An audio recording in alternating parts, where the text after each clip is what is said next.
So why Allah did not save Muhammad, but he saved Jesus? And you know, here you see the question. For sure, Muslims have no answer for it. And even the verse in front of us does not even say they killed him not. He said they did not kill him for sure. So even this Muhammad, he could not confirm if he was killed or not, because all what it says, they killed him not for sure. You see, the Muslims, when they say, you know, when you read the Quran, they stop here and they say, it says no, it says they killed him not, nor crucified him, but it so was made to appear to them. But this is mean, this is what happened. So you confirmed it, you idiot. You did not deny it. It was confirmed when you say this is what it might appear to them. So the nation, who is like a crowd of thousands of people, it was made to appear to them that Jesus was in the cross, and then now you are telling them it was not Jesus. I mean, who is the donkey here? But anyway, let us go to our topic, which is Sheikh Asim. Oh, not Sheikh Asim. This is not Sheikh Asim. Where is the Sheikh Asim here? Sheikh Asim. Sheikh Asim, you know, he is an awesome sheikh, and actually he present what Islam is about. I mean, well, we have too many videos from yesterday. When we open the page, they are still there. Let me close those things here, guns and etc. All right, hold on, give me a second.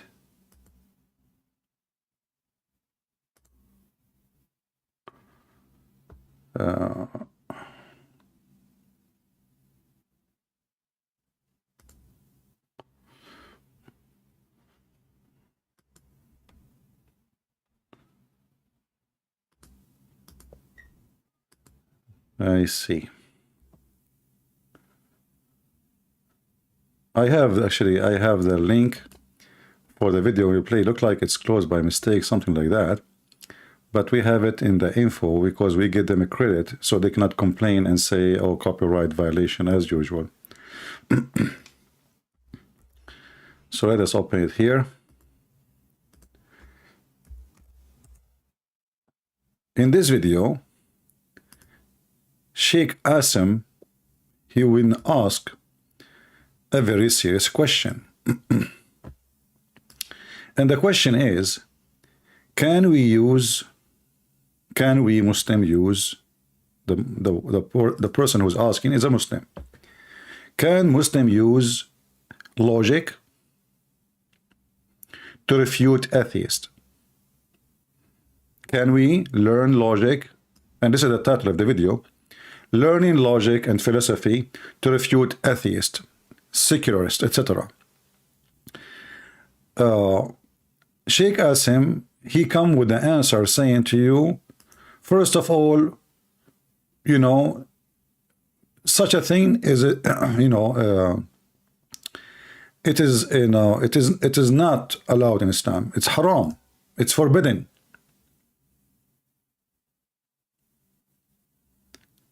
And as you see in the title in front of you, I'm just using the subtitle so they cannot claim copyright over anything, you know, even though we are using fair use, but we know them. So, and then he gave him an example that there is a scholar, very well-known scholar, his name is Al-Ghazali.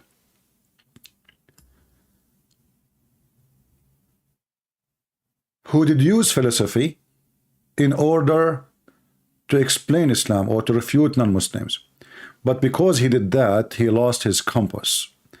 And Al-Ghazali is someone we hear Muslims always speak about him. Actually, a long time ago, a bunch of Muslims, they made an article and they made a video to refute me, and they said Al-Ghazali.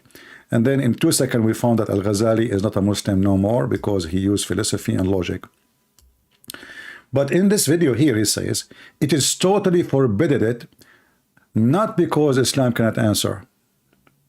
Oh, you know, but it's forbidden.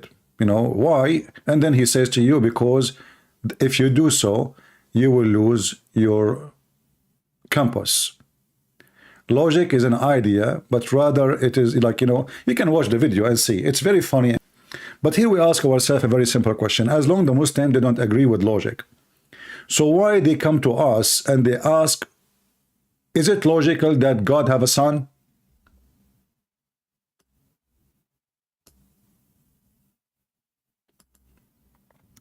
As long logic and philosophy is haram, then why the Muslim, they come and they ask questions and they question the logic when none of them believe in logic? And in this video, this man, he said that we as a Muslim, we are slaves of Allah. Slaves of Allah, they don't ask questions. They are slaves. If your master, he says to you, bring me that thing, do you ask him why?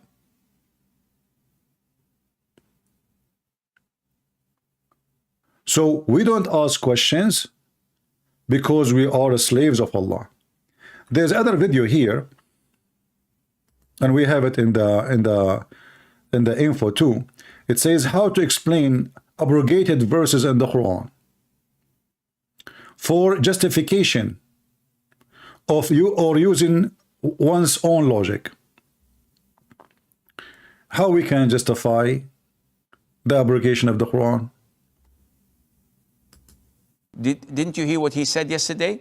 He said that, and he claimed that he traveled from Mecca to Jerusalem and then ascended to the seventh heaven and then came back to Jerusalem and came back to Mecca in less than one night. So this is the question the Arab, they ask Abu Bakr as-Siddiq in this video, the companion of Muhammad. Did you see your friend yesterday? He said, he claimed that he went to the 7 galaxies and he came back to Jerusalem and he visited Jerusalem and then he came back to Mecca, all of this at night. And this is the question why he is quoting this story, because we don't go by logic. This is not logical. This is not logical. So we don't go by logic. Their logic is it possible for a man who is sleeping in Mecca to go overnight, to go to the 7th heaven, come back in the top of a flying donkey, and go back to Jerusalem, and then from Jerusalem he go back to Mecca? So the Muhammadan, when they speak about logic, they got themselves busted, because first of all, what is the point of this journey? Secondly, why there's no witnesses? Number 3, if the Quran says that the journey of the angels take them 1,000 years to go there, the Quran itself says that it takes the angel 1,000 years to go to heaven. And Muhammad was accompanied with the angel Jibreel. So he is, and when Allah, he speak how long it take the journey, he was speaking about Jibreel, because Jibreel is the one who go up and down.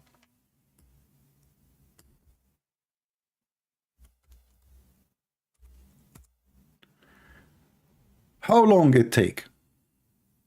Chapter 32, verse number 5.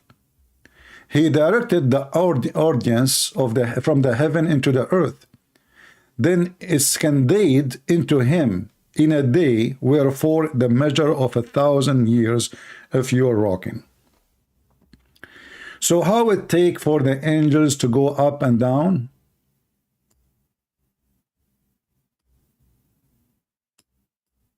$2,000 years. 1,000 to go up, 1,000 to come down. Wonderful. So how Muhammad, he went up to the 7th heaven, and it's taking him few hours.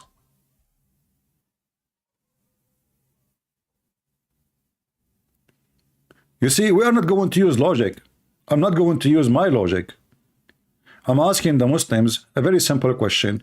The logic of Allah, because he is the one who says it take 1,000 years for the angels to go up. So how it take 1,000 years for the angels to go up, and then it took Muhammad a few hours, and he was in a company of an angel? Was Muhammad faster than the angel?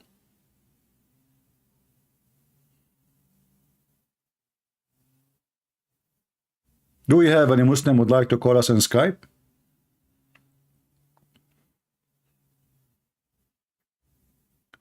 Do we have any Muhammadan would like to call us on Skype? If you like to call us, feel free. And don't be embarrassed. Remember, you have an amazing religion, supposedly, and it is have a strong logic. The guy, he went up to heaven, nobody see him. Anything Muhammad he do, nobody see it. Muhammad see an angel, nobody see it. Muhammad, he go to the first heaven, and when he go to the first heaven, what he found? Can you believe it that the angels, they ask Muhammad, or they ask, sorry, Jibreel, who is with you? Not only that, they ask Jibreel, who are you?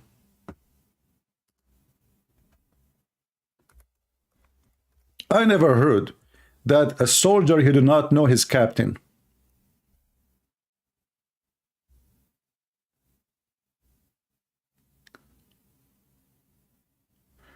When Muhammad, he arrived with Jibreel to the temple of Solomon, the Muslim, they call it Baytul Maqdis. Jibreel, he put his finger on the wall to make a hole. Why? Because he want to tie up the flying donkey. Look like Jibreel, he knew that this flying donkey is out of control. So if he let him free, he will leave. So what he do? He put his finger in the wall and he made a hole to tie up the donkey. But this donkey was sent by Allah. Look like this donkey is a wild one, the flying donkey. And then the story continue here. You will see that Muhammad, when he went up and up and up, he arrived to the first gate and the first gate and then second gate and third gate, fourth gate. And each time he passed by a gate, they asked the same question. They asked Jibreel, who are you? Who is with you? Who are you? He say, I'm Jibreel. Who is with you? Muhammad. Oh, Muhammad, who was called? Yes, he was called. Open the door. Did you watch the movie The Lord of the Ring? This is the same story where the angels, before they take him up to heaven, they have to make a preparation to be the first astronaut man who go to the space. They open his chest and they brought with them a dish of gold full of faith and wisdom, and they install faith and wisdom in his chest. This is as a preparation for the journey. And then after they install those wisdom and faith, it says here, I was brought to a white beast, which called al-buraq. Al-buraq is coming from the word like lighting. Buraq, barq is a lighting. Al-buraq is a beast, supposedly. His name is from lighting. So he have the speed of light. Wonderful. Okay. That's mean in 8 hours of a speed of light, we can go and see Allah. Not only actually 8 hours, 4 hours. Because Muhammad, he went up and he came back. And then he came back to Jerusalem. And then he spent time in Jerusalem. And then he came back to Mecca. All this time will count. So look like Al-Buraq, in 2 hours he arrived to Allah. So bigger than a donkey, smaller than a mule. Muhammad described him. But as you see, he's a physical donkey. He's not just, it's not like so he's a physical, he's a beast. Its stride was long as I could reach. I mean, why the stride is so long when the donkey is so small?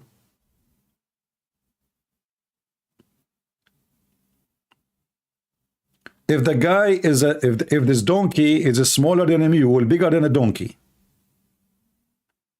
why the stride is so long as the eye could reach? And then he says, I was mounted on it, and then we went forth till we reached the lowest heaven. Jibreel asked for the gate to be open. Here we go. The movie started.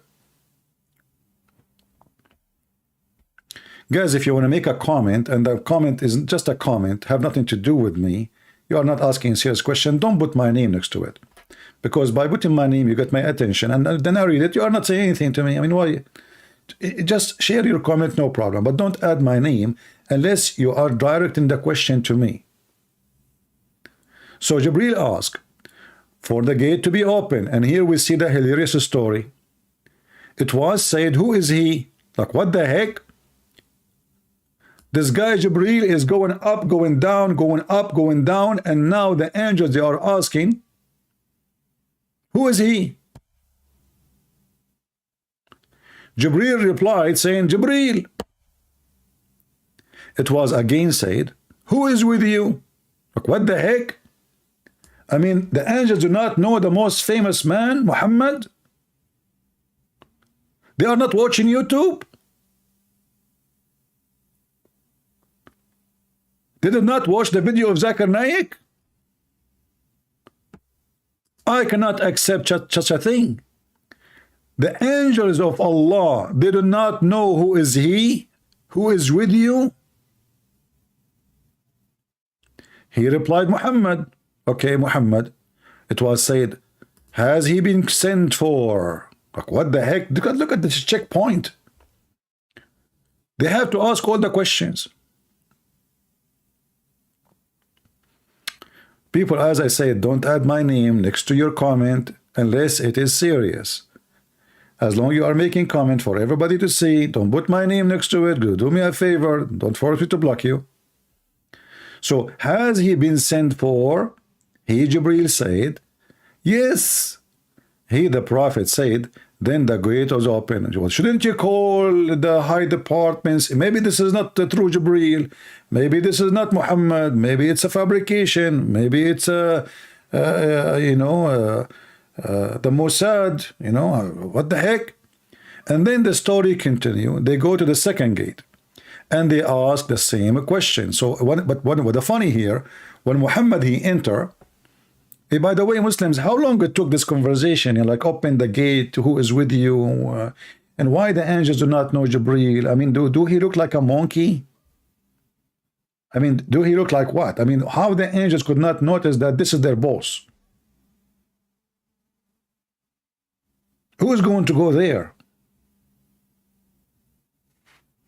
Like, is the first gate of the heaven is in the highway or somewhere, like highway in Michigan or maybe in Indonesia, and there's too many traffic, or Bangladesh, the train passed by?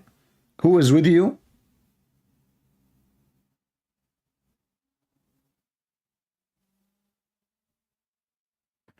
Do we have any Muslim? As long Muslim, they don't like logic, we will not question logic. I'm not questioning the logic, but why the angels do not know Jibril? Jibril is the one who just came to pick up Muhammad from the earth.